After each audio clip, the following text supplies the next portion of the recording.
Hello everyone, it's Adam for RealHomeRecording.com. It has been a few years since I've done a video like this, which is basically to introduce you to the music that I've mixed and recorded. Because if you found this channel and asked yourself, who the hell is this guy? This will help answer the question. And this guy is someone who is just like you. You're trying to get the best sound. And the best is subjective, but best for me is high fidelity to whatever the musician's taste is, or my own taste, if they put the trust in me. But either way, we're all on the same mission, and that is to learn how to be better audio engineers. So the best way to demonstrate audio engineer credibility is to play music that I've mixed, mastered, recorded. So these are some of my latest songs. Now, I don't really mix as much as I used to. I do a lot of mixing for like voiceovers and TV, but not for music, unfortunately. I would love to mix music on a daily basis. It would be pretty awesome, but I don't. Maybe one day. But anyway, so first, here is a mix that anybody can download and mix the tracks to, which is pretty cool because you can compare your mix to mine, and I could compare my mix to other people's as well. And that's a song called Run, Run, Run by a group called Arise. It's a reggae song, so here it is, without further talking.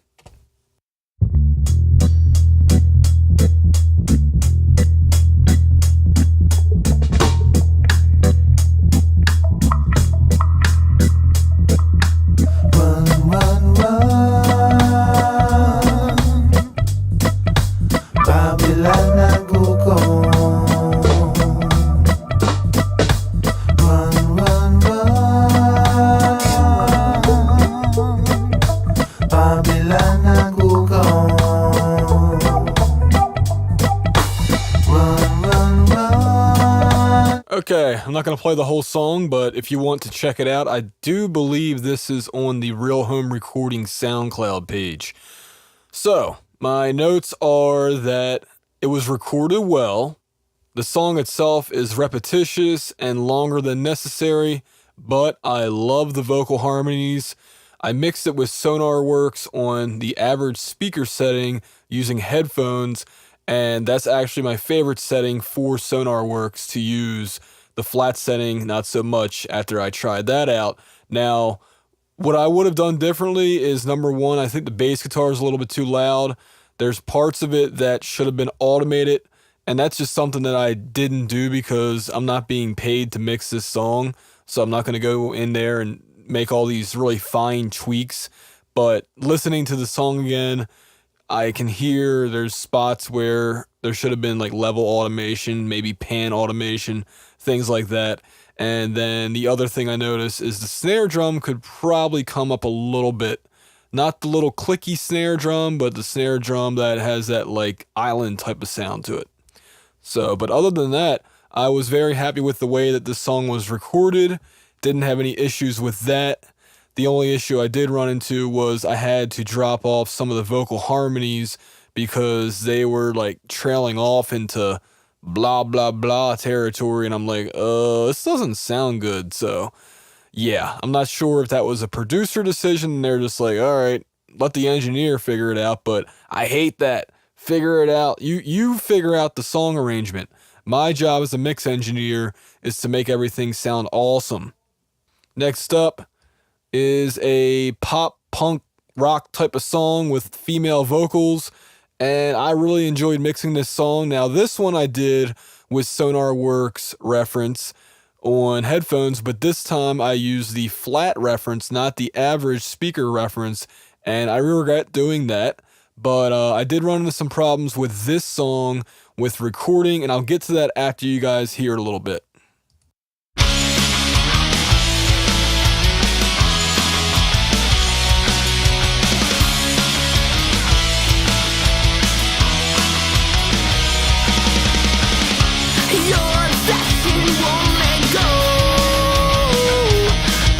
Another pill for you to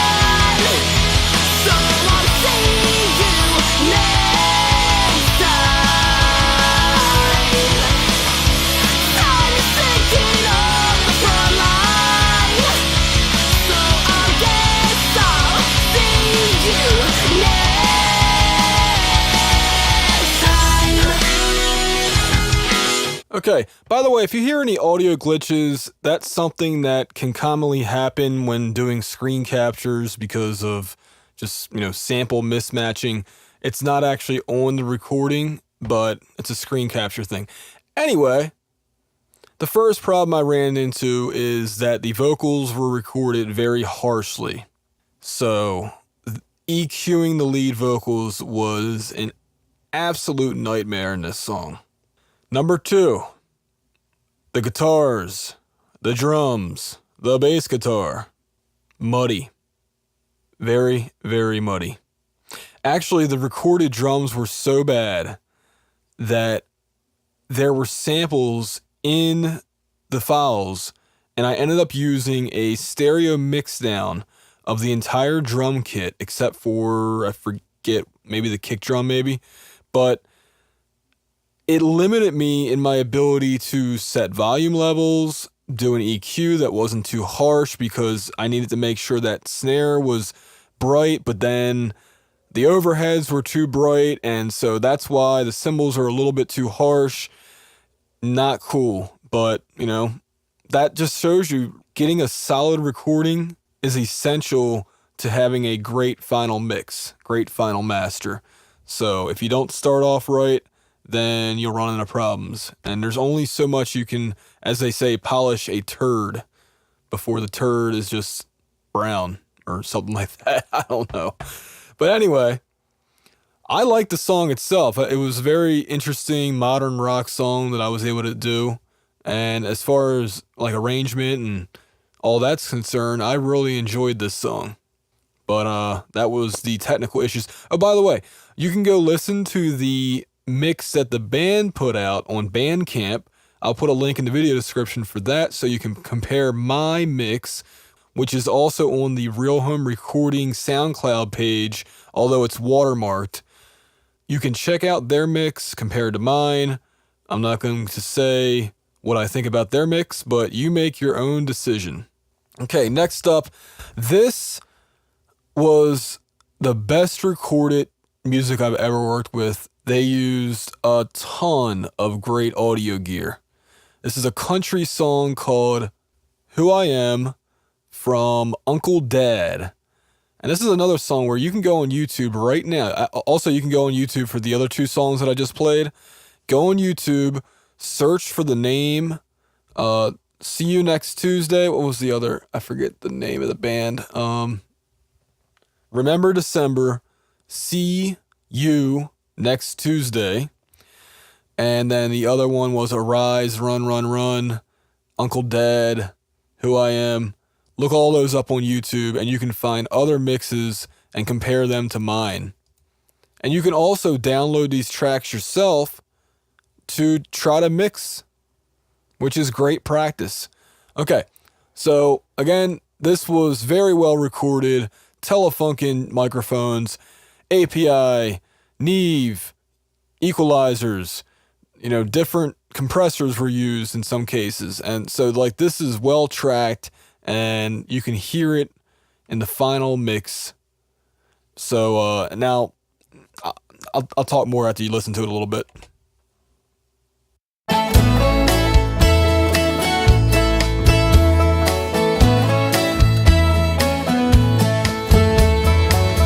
When we pray, we close our eyes, pull to the side of the road when a funeral drives by. We don't move until it's done. That's who I am and where I'm from. Up in the morning for the break of day, put in a hard day's work to earn our way. Tuck the babies in the bed when the bedtime comes, and that's who I am and where I'm from. Kids still play out in the yard. Everybody knows who their neighbors are. Just a dot on the map where the highway runs. That's who I am and where I'm from. That's who I am and where I'm from. Might have a little drink. All right, so First thing I remember is that mixing the piano in this song was an absolute pain in the ass.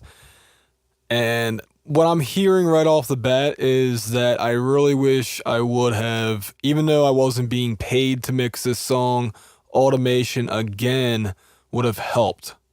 Volume automation. And what I'm referring to is anytime one of the musicians plays some kind of standout performance that's, not the same as kind of like the rhythm section, but all those little nuances, like the little violin coming in or the dobro doing its thing, that type of deal, or the banjo, something that definitely stands out in the mix should be brought to the forefront. Pretty much anytime the vocals aren't doing something, there's usually another instrument doing something else that should be highlighted, and that's where automation would spotlight that instrument. So that's the first thing I noticed. The other thing is the mix, although it sounds great, there's awesome separation between all the instruments. It doesn't sound exciting. And I'm not sure if that is, maybe I didn't use enough reverb for the whole mix, or maybe just the arrangement wasn't exciting, or there's something that's just not exciting about this song until the chorus kicks in. And maybe that's what it's supposed to be. But I don't know. I guess that's one thing that engineering may or may not work. If you guys have any idea what I could have done, then cool. But yeah, besides that, I enjoyed this song. I enjoyed working on this song, and I wish I had the facilities to record audio as good as what I had to work with. All right, next up is a little pop song I did for a mix contest from Amir called Oxygen. Let's listen to it, and then as I've been doing, I'll tell you what I thought about it. Alright, so like I said, I enjoyed mixing this. It was actually a nice challenge because it had over 50 tracks in it, which my typical mix will be around 8 to 24, maybe 30 tracks at the most. 50 tracks plus, wow. I almost didn't even mix it because of that, but I'm glad I did, and it was an interesting little song. Again, I don't know if I did automation on this or what the deal was. Maybe I just was like, oh man, what happens is after you mix a song, you're like, all right, it's done. But no, it's not. You got to automate, and that's something that I'm going to work on this year, is spicing up my automation and doing things that will create that mix excitement. And that's advice I'm passing on to you guys as well if you're trying to get to that next level of mixing. So again, I'm glad I did the contest, but it is what it is. By the way, this was my first song that I had on SoundCloud, so that was kind of interesting. All right, next up is a theme song from a TV show that I produced, and it involves a real guitar speaker, a Line 6 amplifier, which I'll get to after I play this, and drum samples, real overheads, real hi-hat, and I played the drums on this. A friend of mine played guitar, and let's just listen to it.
Okay, so I was able to play the whole song since I'm the one that produced it.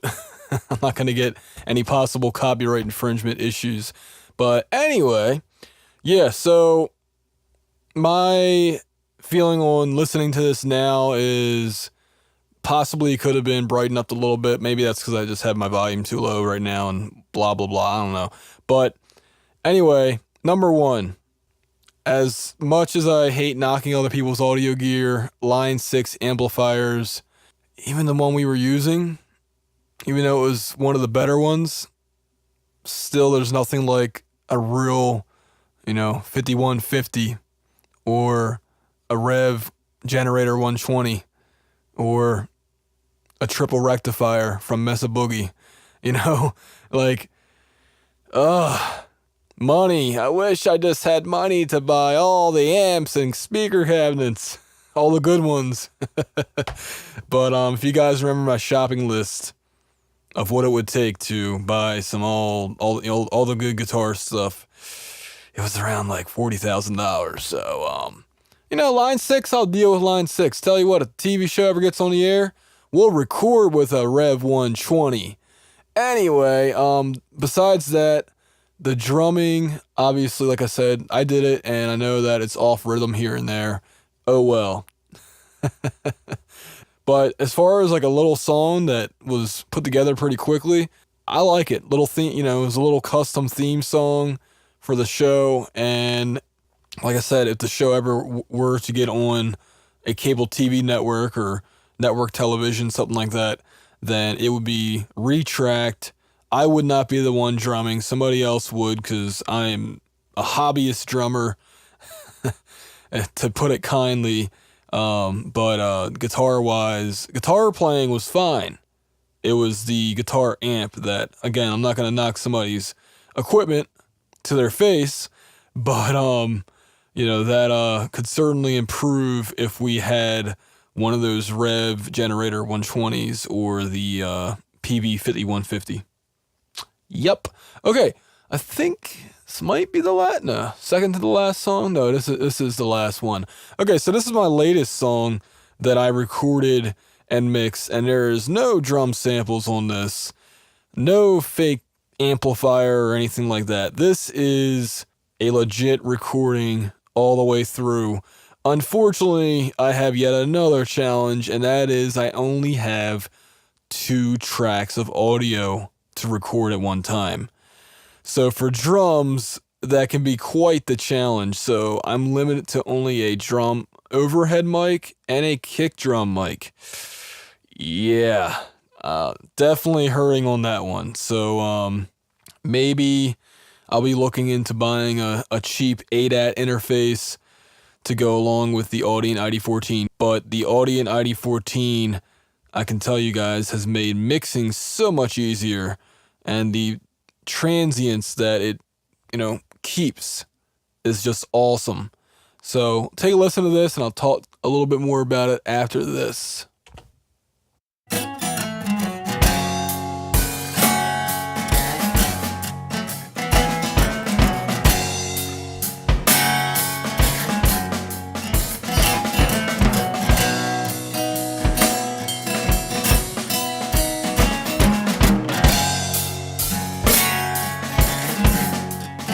Times are tender for the form.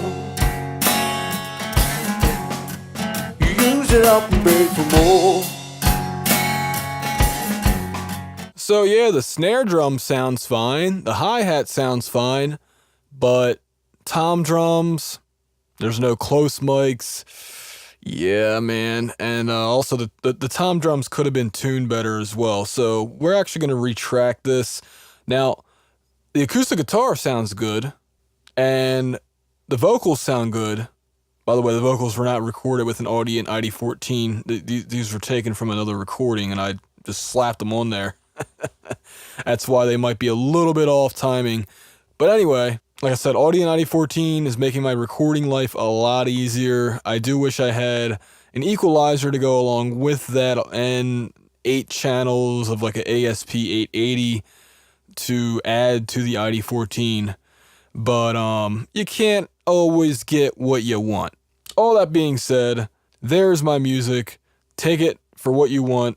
And, you know, you're getting advice from somebody who, I know what I'm doing, but I'm not going to call myself a master, but I know that I'm more than decent, and what I'm saying is solid, and I just think, like I said, if you don't think it sounds that good, let's see how good I am on the high-end $1 million studio gear. Let's see how good of an engineer I am with that stuff. You know, I'm not making excuses, that's just the reality.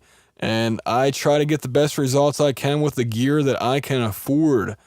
And that's what a lot of us are trying to do. So I know pretty much 98% of the audience out there does not have a $50,000, $100,000 studio. You know, most of us are working with $500 budgets, $2,000 budgets, you know. Anyway, that's a whole topic for another video. I hope you enjoyed what you heard.